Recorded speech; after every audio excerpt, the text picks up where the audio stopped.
Hello, everyone, and welcome to episode 155 of the Runnin the Paint podcast. I'm Miles here with Joey, Ben, and Nick. Guys, how are you doing today? Feeling good, feeling great, covering the last division. Let's go. Yeah, we just went over it. It's not extra lighting. There's a crack on my screen protector, so there's a bit of a extra. It looks a little weird, but we're here having a good time. I'm happy to be here. What's up, boys?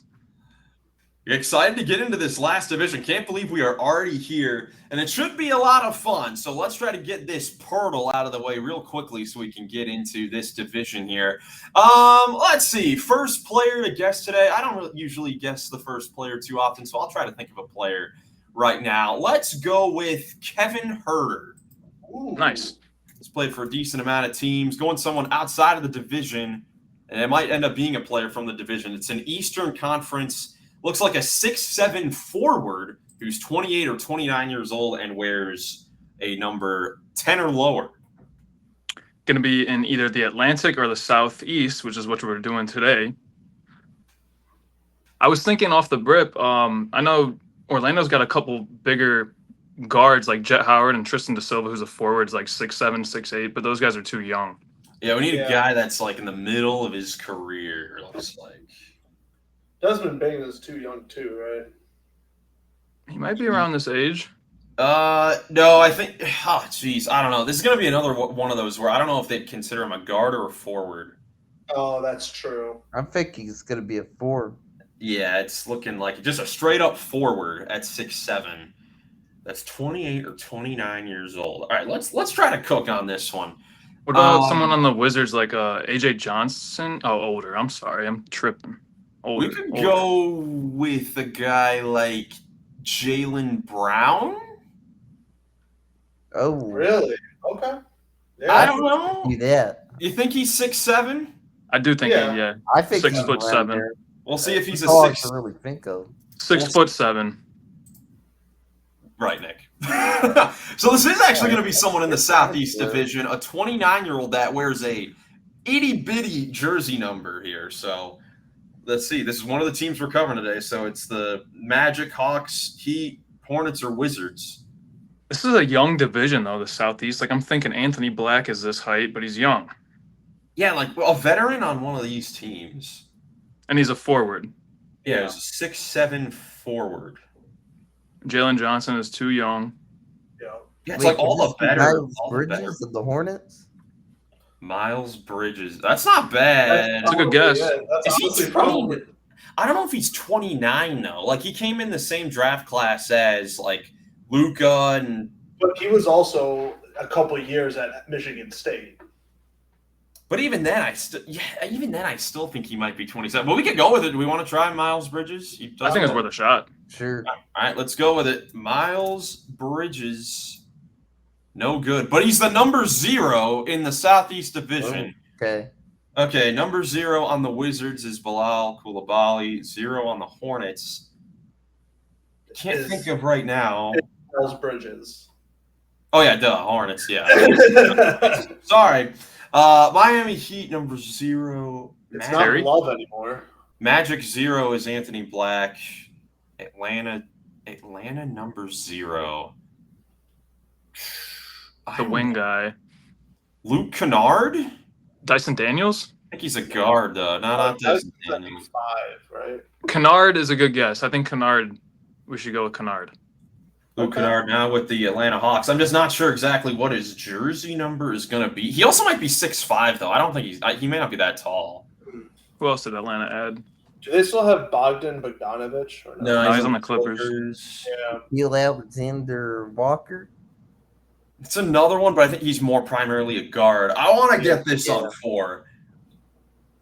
I definitely want to get this on 4, but this is not gonna be easy, man. Number 0. So I think it's either Kennard or Naw. I don't think. I think it's one of. It's got. I think it's a Miami Heat player. I just don't know. Oh, who's Pellet? No.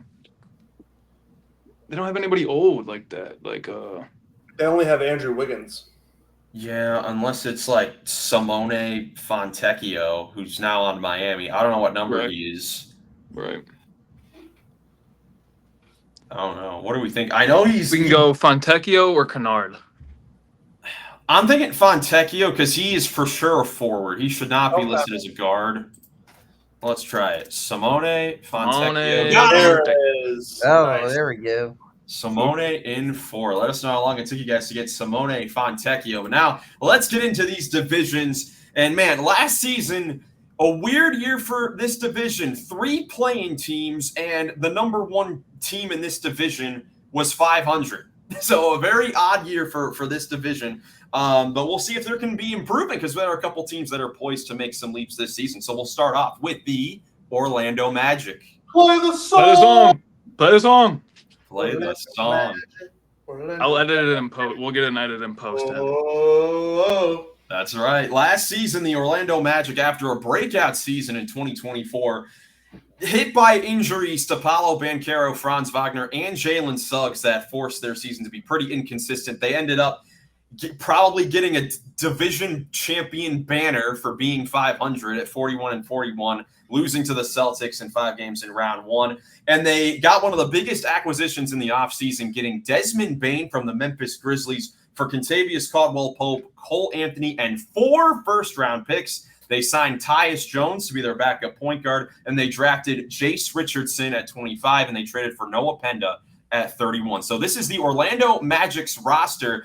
All of us here have been, pretty decent fans of the Magic over this rebuild over the last couple seasons. So, Joey, let's start off with you. What did you think about their offseason and how they kind of addressed some of their weaknesses?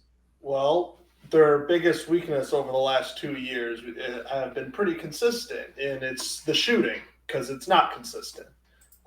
Their three-point shooting and their offense is still terrible, but they addressed it by getting possibly one of the best guys that was on the market, or in trade rumors, aka Desmond Bane, who shoots a 3 at pretty much a 40% clip, right? So I think he kind of fits in perfectly for what they are going to do and need.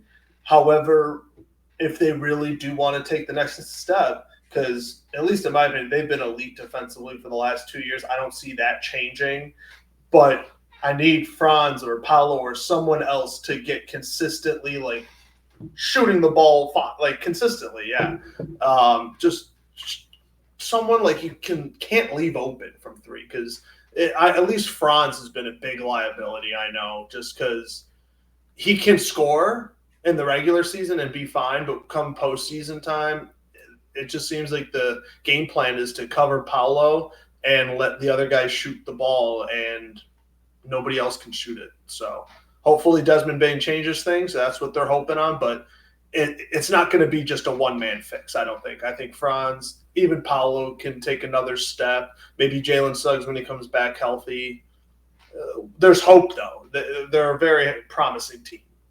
To point out the defense, offense, just how different it is really for this team over the last couple of years where they have been competitive. In the 2024 season where they won 47 games, 5th in the East, second best defense, 22nd offense. And then last season, their 41-41 season, still had the second best defense in the league behind Oklahoma City, had the 27th offense in the league. And the number 1 reason for that really is just the lack of spacing and the 3-point shooting. Ben, Well, they also need point guard stability. I mean, Jalen Suggs was out all year.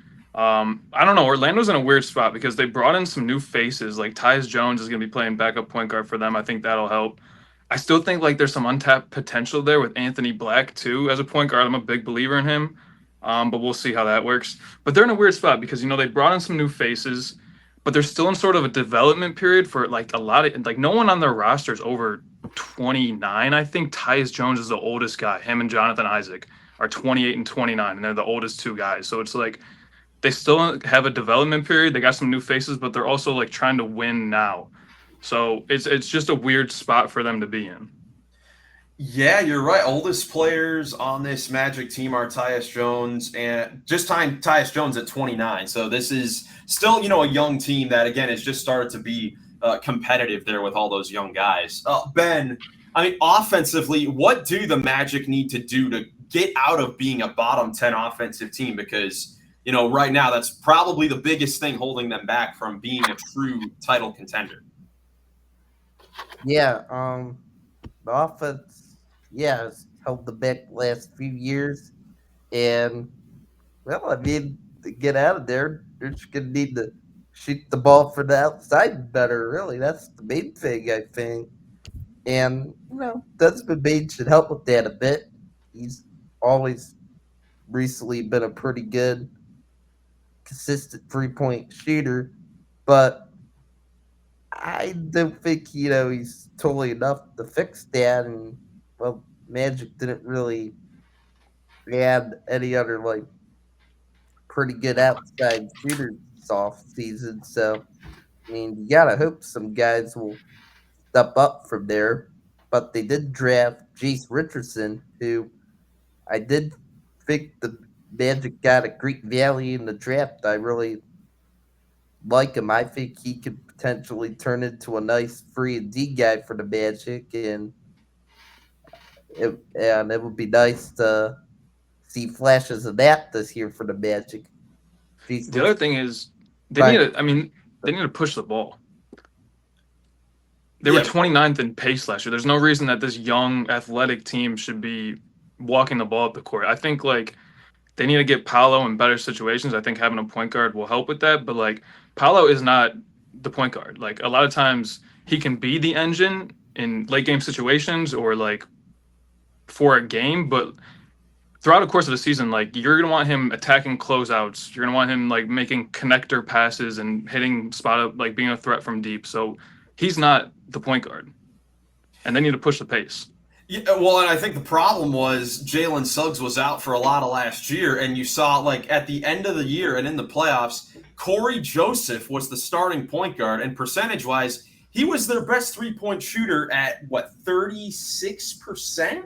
Yeah, 36.4% from three, which is about league average, and now he doesn't have a job. He's not in the league. So it's obviously going to improve with Jalen Suggs being back. Tyus Jones, great backup point guard. He's not going to make mistakes out there, and he can knock down some shots as well. That's really my biggest question. Like, obviously, Desmond Bain coming in is going to help them out a lot. But again, he's only one player. Like, one player is not going to fix a team shooting 32% from three as a whole team throughout a season. So they're going to need to find some improved shooting from some of those other guys, particularly if Paolo's three-point shooting in the playoffs can now translate to the regular season, because in the regular season, he shoots a career 32% from three. It's up to 42% in his two playoff series against the Celtics and the Cavs in his first two playoff series. So those need to get better. And, of course, Franz Wagner has to get better from, 30% from three the last two seasons. That's so bad. What's their over-under?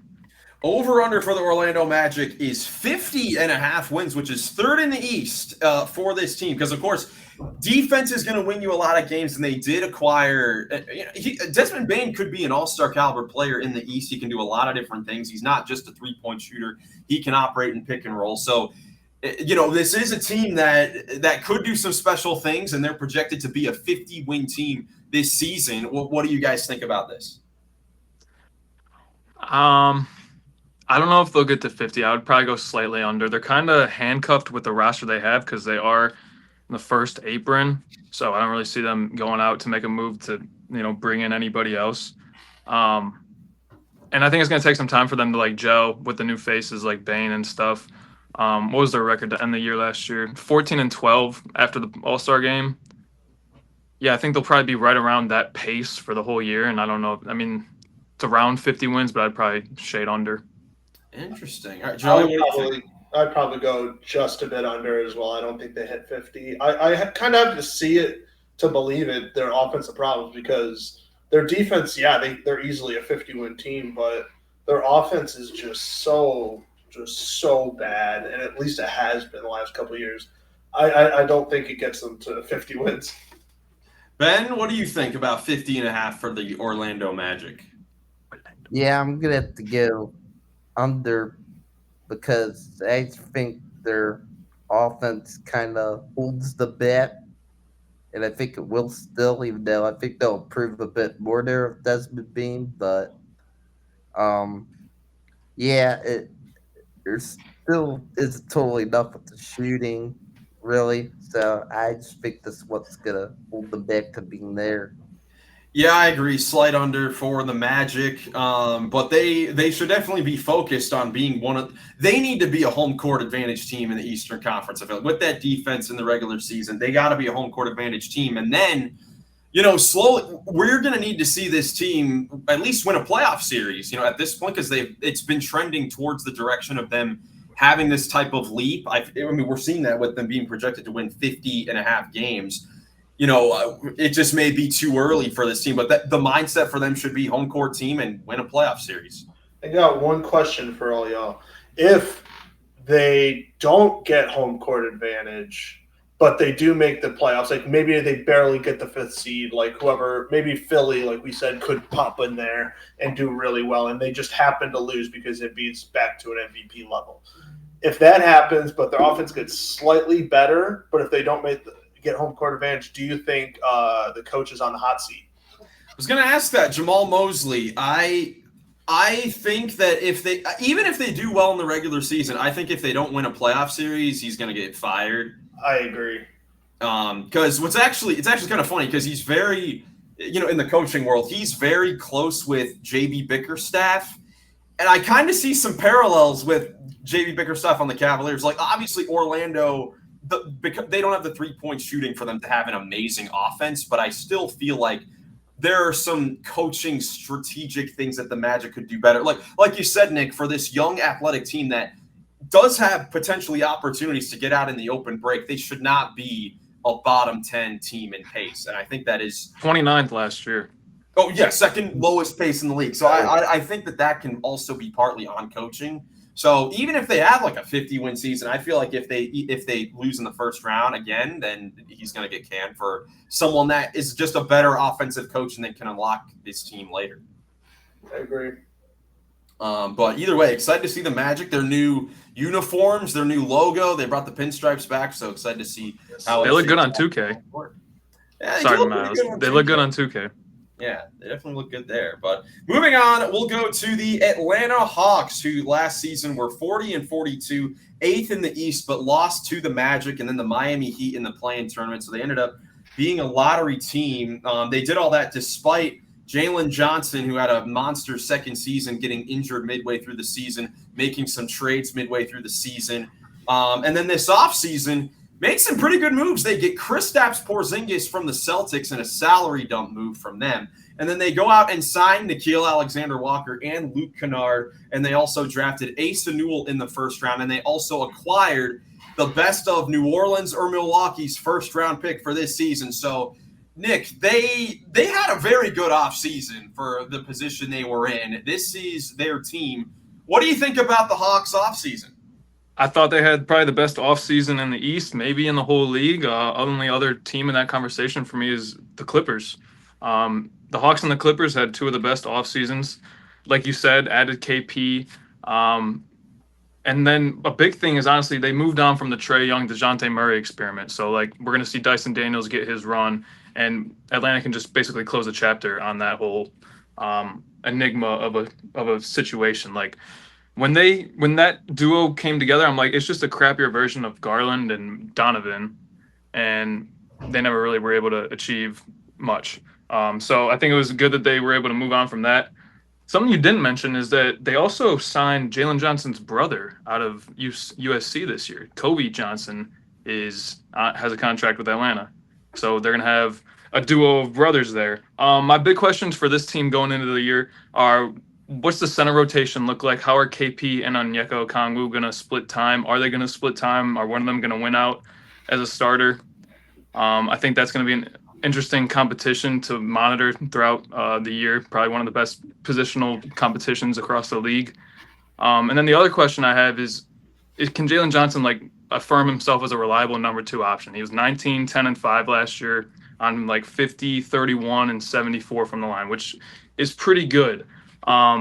He may even need to be a number 1 option because, Trae Young's taking a step back and whatnot. So if him and Risache can combine for close to 50 a night, you're going to be cooking on the offensive end because you got a lot of other pieces around them, around those guys and Trae Young. It's a pretty good dynamic big three scoring wise, with a pretty decent roster around them. But if they're struggling, those two, to average 20 apiece, like if they're more around 40, under 40 combined average, like I don't know. I think that's something else to just watch as the season goes on.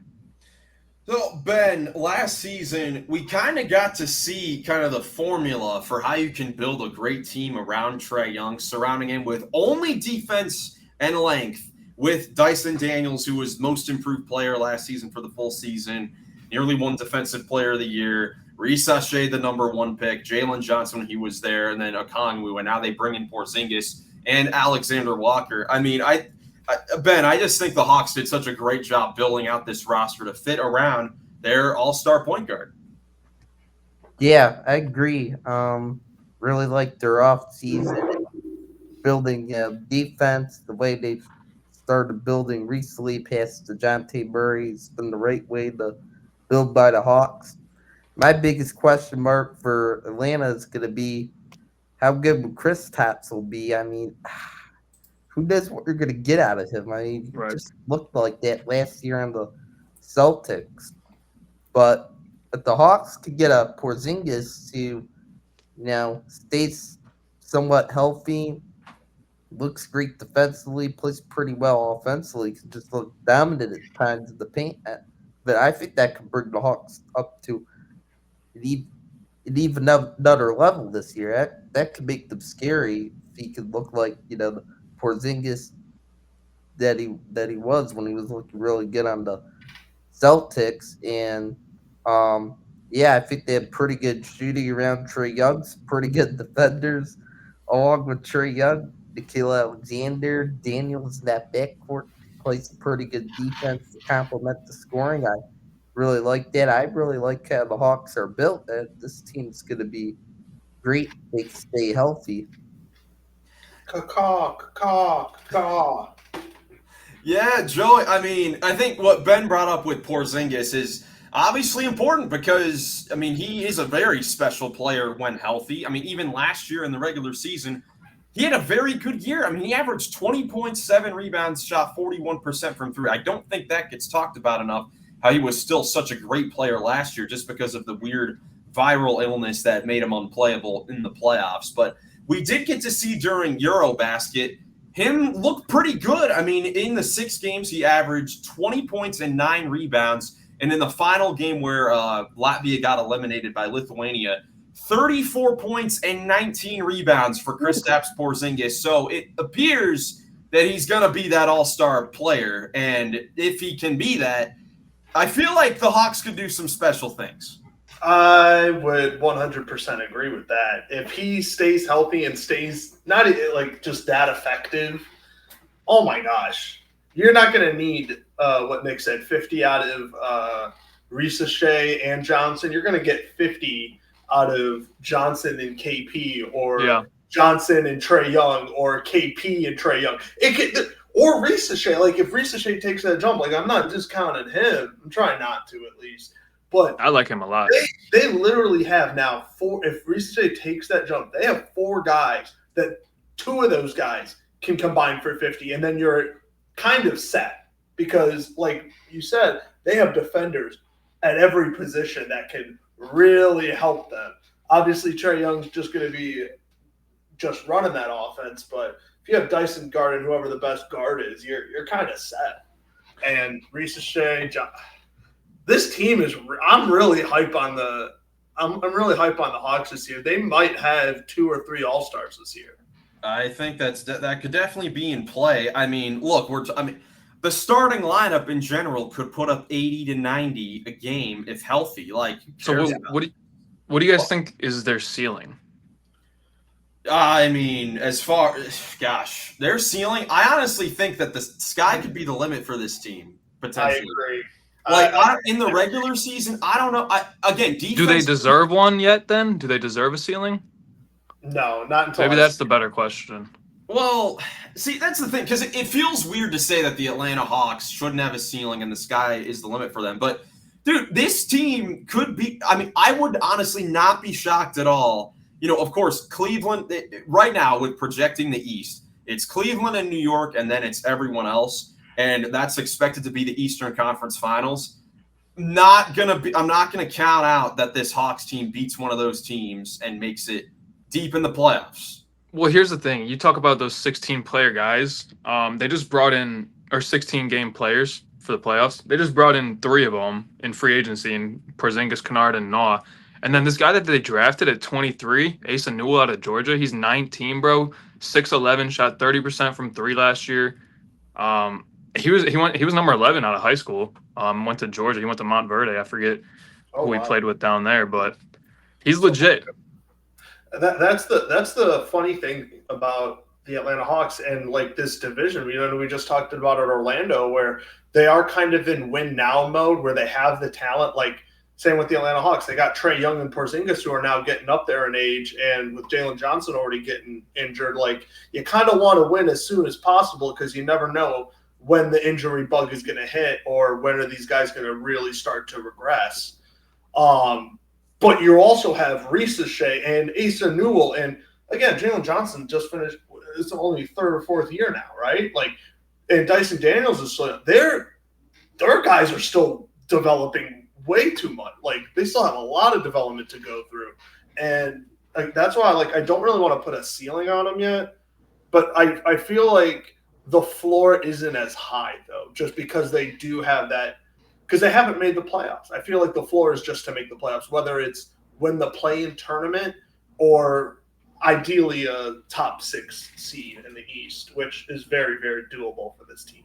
Yeah, I mean, I feel like the thing going against this Hawks team is the fact that their front court is so injury-prone over the years. With Porzingis, we know his injury history. It's been well documented. And then quietly, Jalen Johnson's last 2 seasons, which have been fantastic, were both ended by season-ending injuries. He only played 36 games last season. Now, luckily, they do have players that can help that out a little bit. Like Okongwu is good. I don't think there's any question that Porzingis will start and Okongwu will come off the bench. I don't think there's a question on that. But it's a good situation for him, too, because if Porzingis is out, then Okongwu gets to start.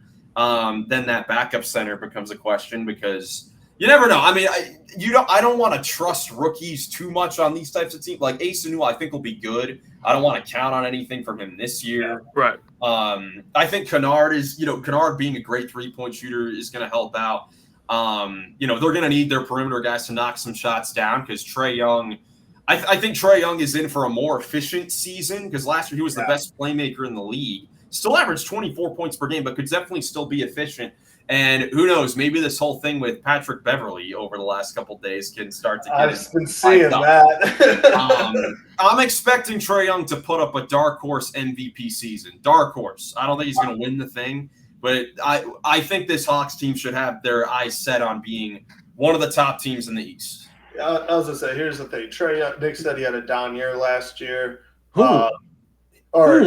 Didn't you say that? Yes, he did. No. He did. You did say that. We do have it on tape. We can replay the tape.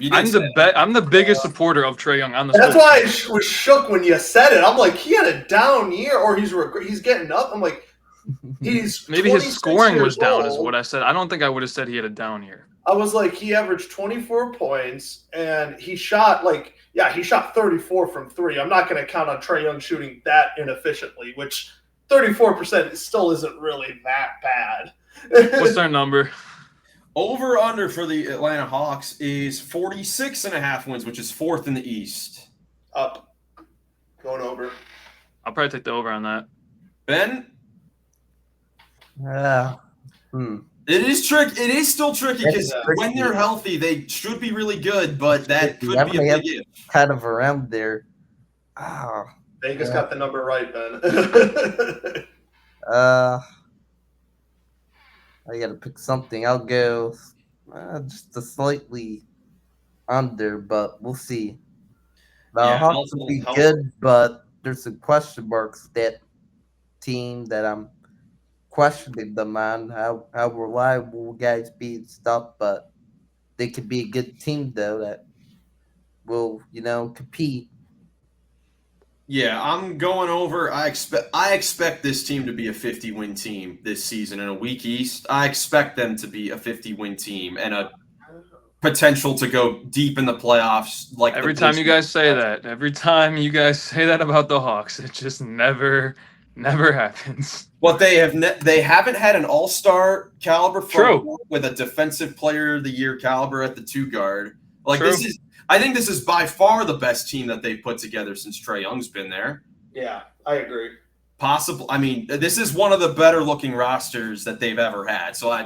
But this will be the final year. I'll say this will be the final year that I'm expecting something from the Hawks because they do have the roster to do something. And Quinn Snyder is still there, and he's a good coach. So I am expecting good things from the Hawks. And if they don't do it, then I'm done. It's done.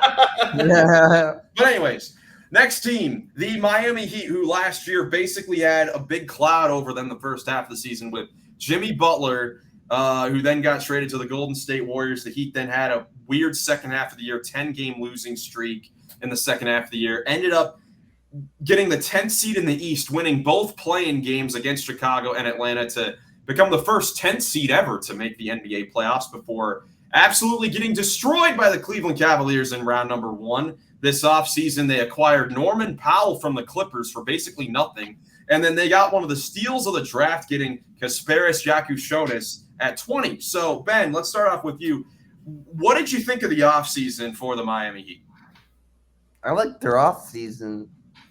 Norman Powell, I think he's a guy that fits that Heat culture. He'll come in, play hard, give you some good scoring. I think they'll help the scoring. I think he could be a good, third option scorer there. And I think the Heat this year will be good. I think last year was just an off year for the Heat with the whole Butler situation. I think just when I watched the Heat last year, it seemed off, but they still got Coach Spo, their coach. I think they're going to figure things out this offseason, turn things around some more and look good and look more competitive. And I'm interested in seeing, how will Tyler Hero do this year as the number 1 scorer? That's my biggest question mark to me. Will Hero, do good enough with the scoring, the get them, kind of far anywhere, or really not? I believe he could be a pretty good scorer, a potential all-star guy this year, but I question that, and I believe Bam could get back more to form this year, and it will look pretty good on both ends. Yeah, Joey, what are your thoughts about the Miami Heat? Again, last year, it was so weird seeing them have that off year and the way that they made the playoffs, but then basically gave up and died in half the games of that Cleveland series. So what do you expect to see from them this season? Well, I agree with Ben and said I like their offseason a lot. Getting Norman Powell for basically nothing, and steal of the draft. And I do think last year was an off year. And it's Coach Spo and this Heat culture. We always talk about it year after year, but it's a real thing. They're going to be competitive this year. This roster is much more competitive than it was last year, in my opinion, even with the the Jimmy Butler saga over it. I low-key kind of like this team better. I think there's a little more balance. They got decent depth. Well, maybe outside of the center, but I'm the big question mark. It goes along with the Tyler Hero. It's that backcourt, Tyler Hero and Norman Powell. I'm really intrigued to see how it's going to work out because both those guys are legit 20-point scorers, or at least Norman Powell was last year. And the Heat are going to need him to be scoring those 20 points a game. Otherwise, their offense in Miami is going to look terrible. But I have no questions about that front court. And Khalil Ware and Bam, I think they're going to be dominant. I think Bam's going to be back. But it's that backcourt. I'm just curious at how it's going to play. I know Harrell can play the point guard. It's just I think it's going to be a bit of an adjustment. I think we're not going to really see the full potential of the Miami Heat until maybe the second half of the year. They still got Davion Mitchell, too, and they really like him. I like him a lot, too. The thing with Miami is their contract situation is just a mess. I'm not very interested in the Heat this year or next, to be honest. I don't think they're going to be very good. They have a chance because the East is terrible to compete for, even a top 6 spot. I could legitimately see them doing because Tyler and Norm are great, and then you got Bam and Kel'el Ware, who are pretty solid as well. And let's not forget, Wiggins is still a very good player, too. Like, with Miami, he put up 18, 19 points per game. Like, he had a bounce-back year compared to the previous with Golden State. So they're starting 5 across the board. It's pretty good. It's solid, yeah. Let me go through the contracts real quick, because they got $46 million expiring this year, and then $100 million altogether expiring in the next 2. So the only guys who are going to be on their roster that have contracts through the next 2 years are Bam and Mitchell, Damian Mitchell, and then all the guys on rookie deals with Kel'el Ware, Jaime Jaquez, Jonas, and Pele Larson. So expiring contracts, that gives you Hero, Wiggins, Rozier, Powell, and Jovic all in the next 2 years. So they're going to be having a lot of money off their books. So really what all that comes down to is, like, who do we bring back from that group? Like Hero, Wiggins, Rozier, Powell, and Jovic.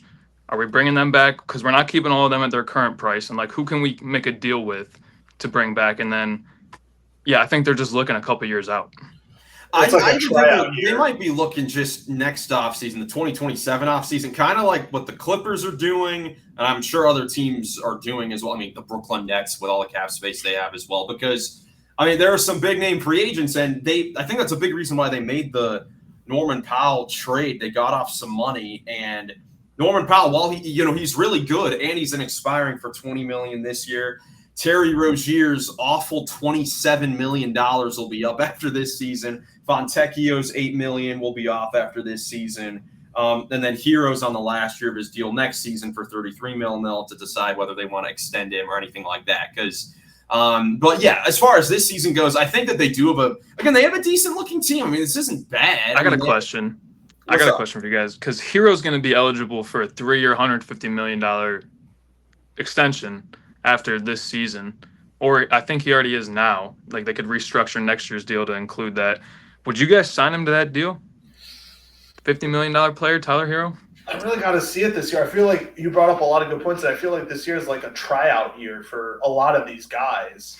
But I feel like I have to see it first. And the Heat are gonna be in that meeting room, boardroom with the agents and the players.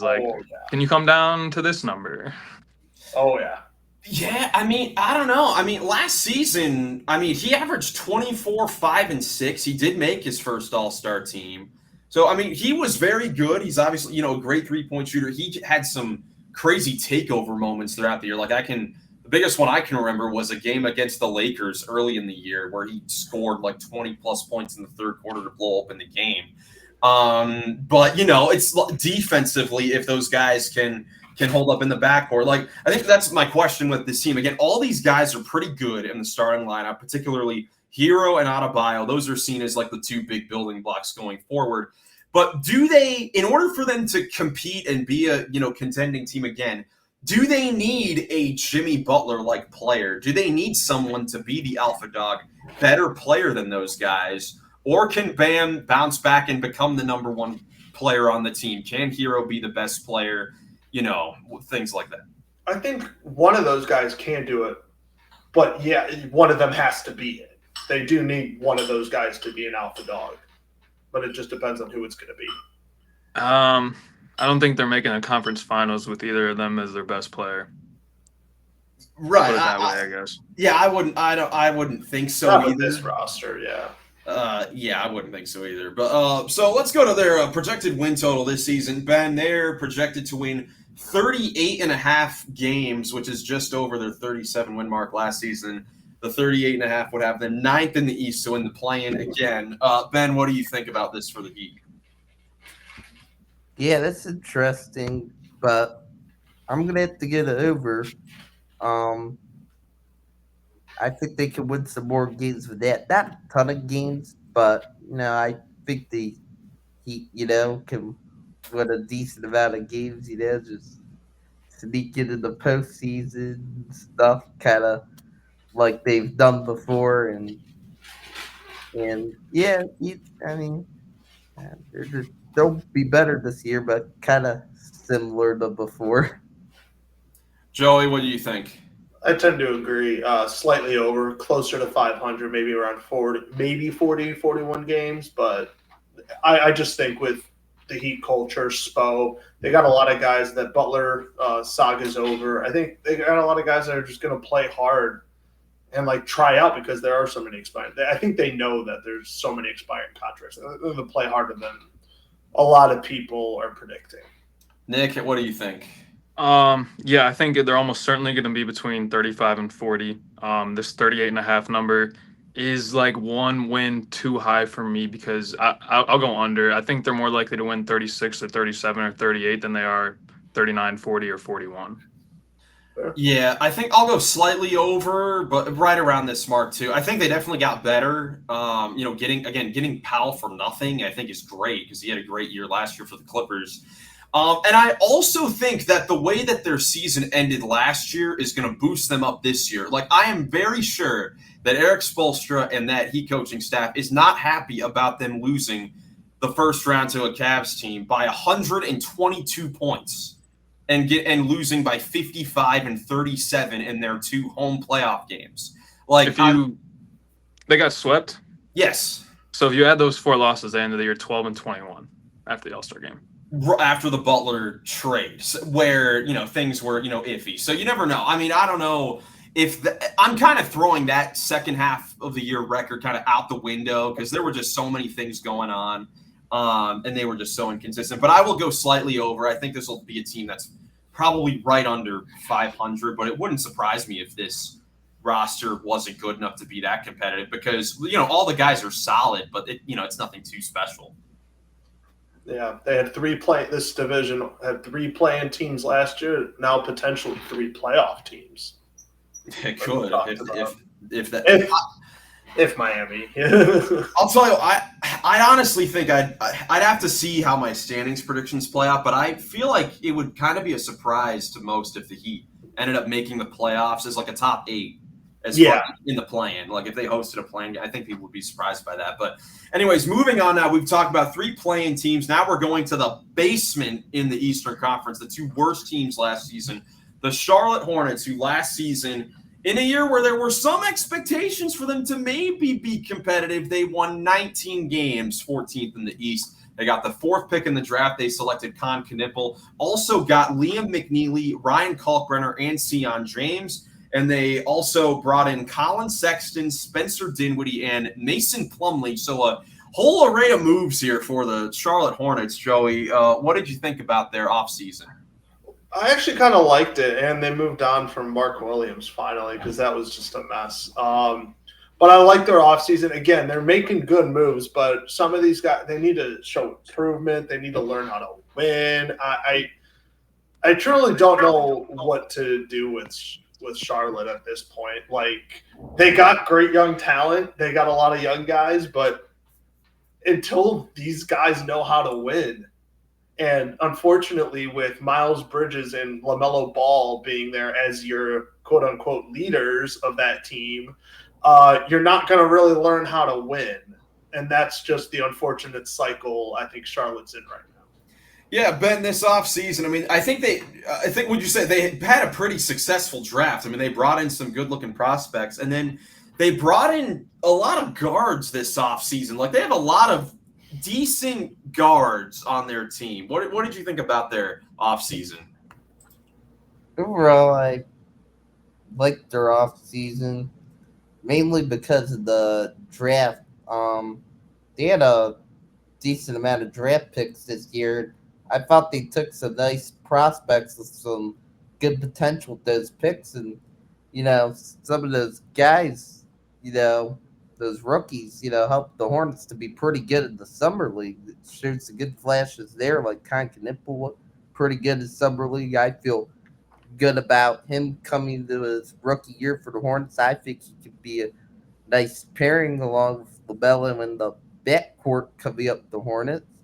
As long as LaMelo stays healthy and stuff. And then I like Liam McNeely and the other guy they drafted out of Duke could be something as like a good defender for them. And Ryan Kalkbrenner gives them some better big man depth. He's good at spacing the floor as a big guy. I guess the Hornets need that from a big guy. And Really, the Hornets, they're all right. I mean, I hope they can stay healthy this year. The main thing I really want is I really want a healthy year for LaMelo. He's a lot of fun to watch when he can play. Yeah, Nick, what are your overall thoughts on the Hornets team? The Hornets are kind of like the Hawks, my Hawks. I just keep putting like blind faith into them. Like last year, I think I had them 11th. I've been high on the Hornets for the last couple of years just because I think like my belief was placed wrongly into LaMelo, where like I thought that his career would have gone a bit better than it has up to this point. Um, but like you guys said, they just need to be healthy. I do think LaMelo, Brandon Miller, and Concanupple have the potential to be really interesting, and I really would just like to see those three guys on the court the whole season and see if they can win more than 19 games together, because that would be a win for Charlotte at this point. Like you said, Joey, it's just they're kind of in this cycle of learned helplessness. If you guys are familiar with that term, it's like where you just keep getting beaten over and over, and then you learn to like not even try because you're just gonna get beat. Well, you know what? That's something that we'll talk about with our next team, with the Washington Wizards. They have done a decent job over the last couple of years of. They started last year off balancing the roster, and then they brought in veterans so the Wizards were clearly tired of losing these games, and so they brought in some veterans. Hornets didn't really do that. I mean, they brought in some guys. I mean, they bring in Mason Plumlee, Spencer Dinwiddie, and Colin Sexton, but it's not like any of those guys really know winning. Like even Colin Sexton's a good player, but I think behind Lauri Markkanen has the title of most games played without a playoff game played. Yeah. So, they don't have winners on this team. And I like this team a lot. I think they brought in some decent winners as far as with the draft. I think they brought in some decent, rookies, and I'm excited to see how all of those guys play. I'm excited to see Brandon Miller again. But I mean, everyone else, it's like I'm really only looking to see Brandon Miller, Colin Sexton, because I want to see him play well enough to get traded to a good team because I like Colin Sexton. And how all their other rookies play. I feel like everyone else, we know what we know what we're gonna get from them. And from the last 3 seasons, there are no signs of this team winning any games because they don't have any winners on their team. Yeah, that's pretty simple. That's just what it comes down to. A lot of talent, but they just don't know how to win. And I think across the board in the league, in order for you to get up from being a lottery team at the bottom of the conference, you got to find a way to bring in some winning veteran players. I think across the board with successful teams, you need to bring in those guys. Like we saw with the Thunder. Yeah, we saw Detroit. They bring in Tim Hardaway and Tobias Harris last season. They jump up. Oklahoma City brings in Alex Caruso, Isaiah Hartenstein. Us as Cavs fans, way early on in the rebuild, Kevin Love is still there. They bring in Ricky Rubio, even end of the bench guys like Ed Davis, Robin Lopez. Like you need those guys to help. Yeah. And the Hornets don't even have that. Like their vet is Mason Plumlee and like Miles Bridges and LaMelo because they've been on the team for so long. So they're projected to win 27.5 games, which is 3rd worst in the East. Where do you guys put the Hornets? Because again, on paper they are a talented team, but Joey's going under. I'm kind of hammering the under. I think going from 19 to 27. Like I know the East is like we think the East is going to be much worse, but I don't see them pulling like even close to that. I think they're barely going to get over 20 wins. Wow, interesting. All right, Nick, what do you think? Under. I think the mid teams and the question mark teams like Miami, 76ers, Bucks even, like they're going to beat up on this team. Oh, I don't see Charlotte really, stealing wins from many teams that aren't the Nets or the Wizards. So I would go under as well. 27 seems pretty high. Interesting. All right, Ben, how about you?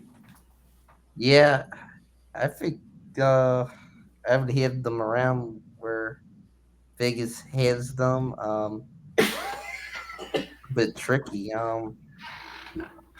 Go the slightly over, feeling slightly over if I had to pick. Yeah, overall, I don't think the Hornets will be very good, but I think they'll stay more healthy and overall have a better team than last year.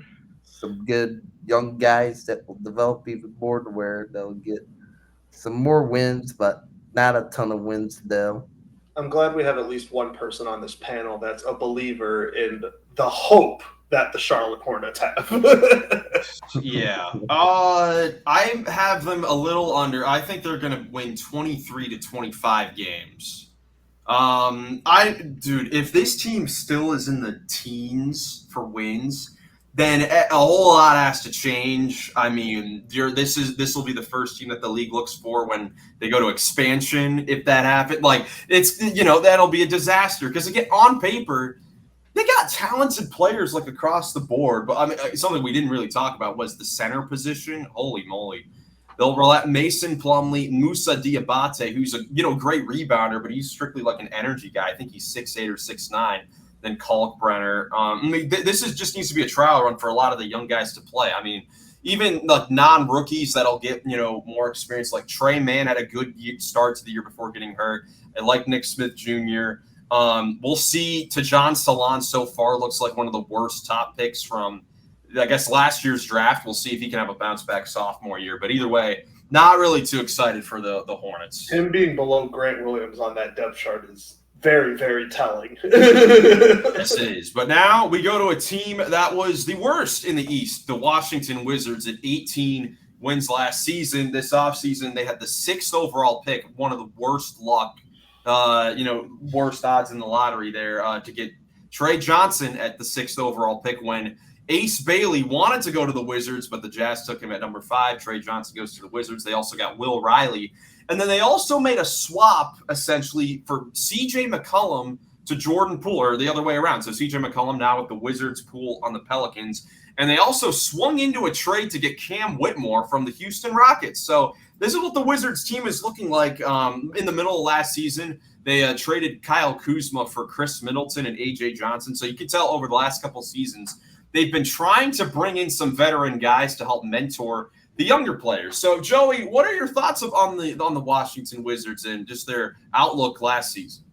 They did the right moves. They finally moved on from Kuzma and Jordan Poole, so they're immediately massive W in my book for the Washington Wizards. Like, you guys are going in the right direction. And again, what we were just saying about the Charlotte Hornets, bringing in veterans that know how to win, well, you're bringing in C.J. McCollum, who's had great years with Dame Lillard and can really teach Bub Carrington a lot. Not to mention you bring in Chris Middleton, who is won a championship with the Milwaukee Bucks. So they now have some decent winners to teach these guys. Whether they're going to win a lot of games or not, they're going to know how to prepare. They're going to know what to do. They're going to get that feeling sooner than the Charlotte Hornets. I personally think this team is better than that Charlotte Hornets. I don't think they finish worst in the East again. They got a lot of talent. I know Koulibaly, he just got injured, right? How is he out for a couple months, was it? So there hasn't been a timetable. He had a thumb injury during Eurobasket, which requires surgery. Also to mention, he did not look good in Eurobasket. He averaged 6 points and 4 rebounds in Eurobasket. That's not for a French team that didn't have Victor Wembanyama. They didn't have Rudy Gobert. Nick Batum wasn't on the team. So he was really like the piece, and he really didn't perform well. But, yeah, he's a guy that'll probably miss the start of the season. Nick, what are your thoughts about the Wizards? I mean, I feel like they've made some pretty decent moves over the last couple of years, again, bringing in these veterans. Yeah, I have to agree with Joey. I like this roster a bit better than the Hornets. The one thing that they're really missing on this roster is a huge, like, big-time scorer. And I think even though they missed out on Ace Bailey, like, Trey Johnson is a lights-out, dynamic scorer who can score at all 3 levels. So, like, this team, they got size, they got defense. I'm interested to see what Trey Johnson can do with, like, a probably big runway this year. Should be leading that second unit off the bench and having a lot of reps, getting a lot of shots. Yeah, Ben, how do you think the Wizards are going to try to do things with this team? Because, again, they brought in veteran guys with a young roster, but bringing in McCollum and Middleton, those guys are still good enough to start. At least McCollum still is. Like, I didn't realize this looking at his numbers. Last season he averaged 21 points per game, meaning he has averaged 20 points per game in each of the last 10 seasons. So he's still, a very good scorer, and he could even Glen Oak legend. He could even be a go-to. Shout out Canton, Ohio. That's very true. Even he could be, a go-to scorer still at times, even though he's now older in his career. So how do you think the Wizards are going to kind of distribute things between letting the veterans play and allowing these youngsters to have a runway? Yeah, I mean, I think these veterans will get a go and still put up some decent scoring numbers in McCollum and Middleton, but I definitely think, McCollum and Middleton understand that, they're trying to develop these young guys here.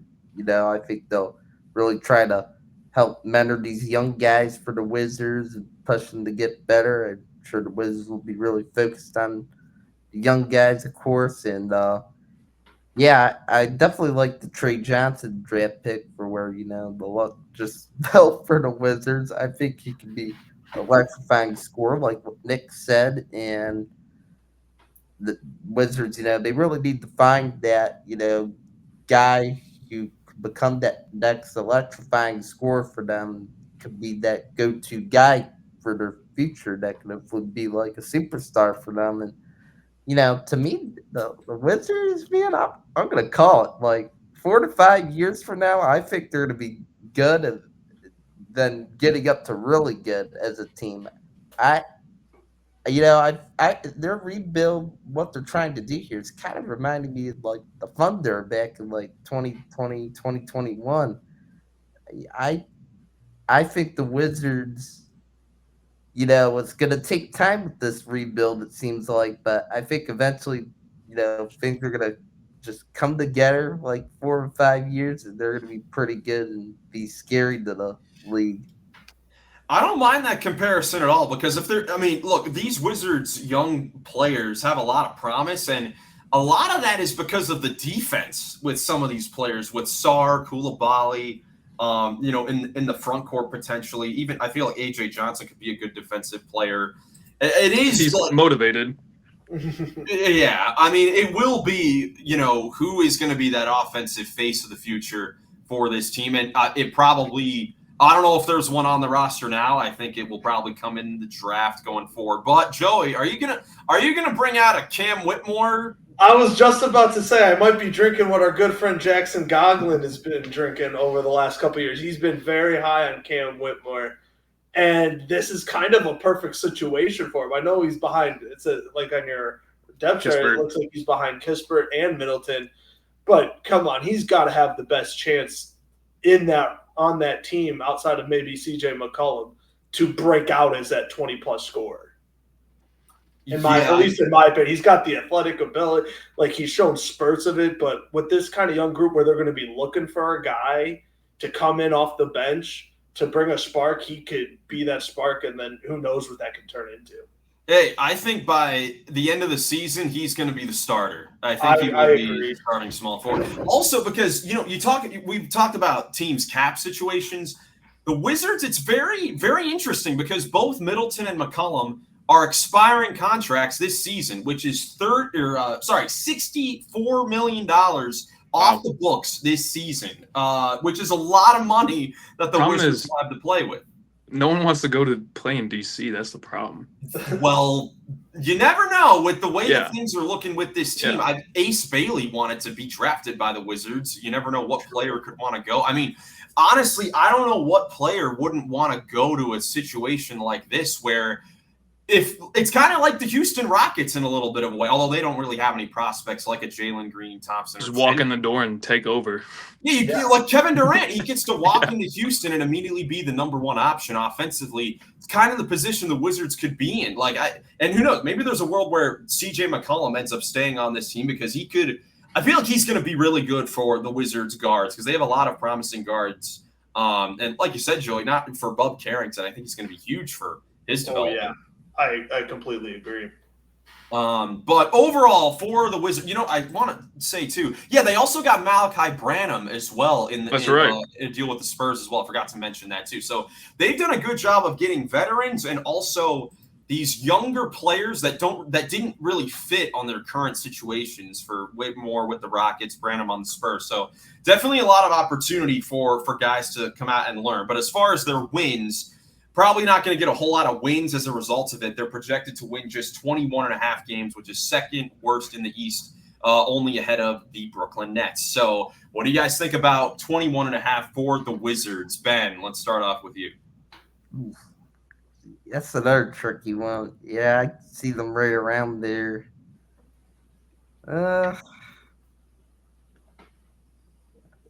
Just like barely over. Like not a whole lot of wins really, but I mean, I think they'll win a few more games this year because those young guys take the leap, look better, and CJ Middleton could just somehow be feeling it against a great team, and I don't know, they somehow still win.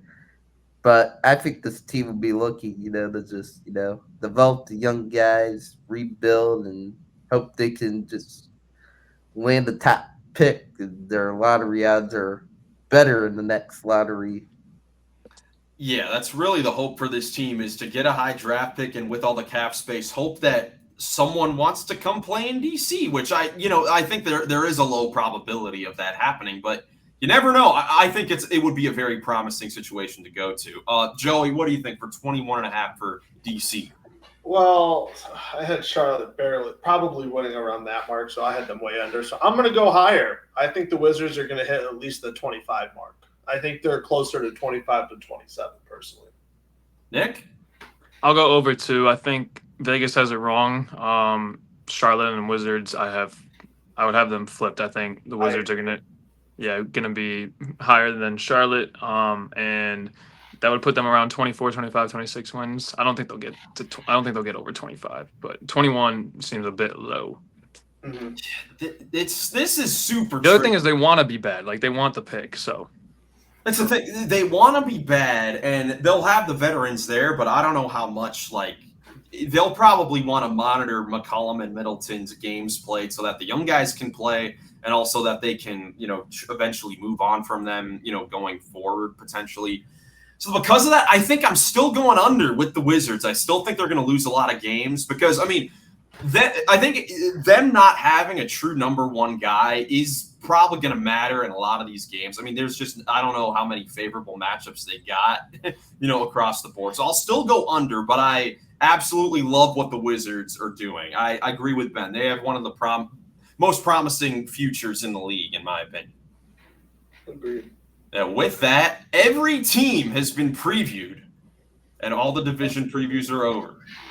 Yes, sir. Nice job, fellas. Oh, heck yeah. Yes, sir. Which The means Runnin the that Paint boys win again. The Runnin the Paint boys win again.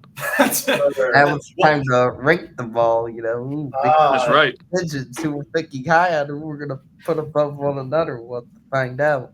Yeah, next week we'll be doing our conference standings prediction. Sounds like we're going to do the East on Tuesday and the West on Friday. So it's going to be a lot of fun. Definitely stay tuned for that because that's going to be the real place where we're going to plan our seeds for, the best predictions here. So yeah, we'll see if we get anything crazy like, for Jackson Goglin last season, the Orlando Magic, #1 in the East. We'll see if we get anything like that for us four. But that is it for us here. If you guys enjoyed this video, leave a like, subscribe for more NBA content. Hope you have a great rest of your day, and we'll catch you in the next one. Peace. Peace. Peace.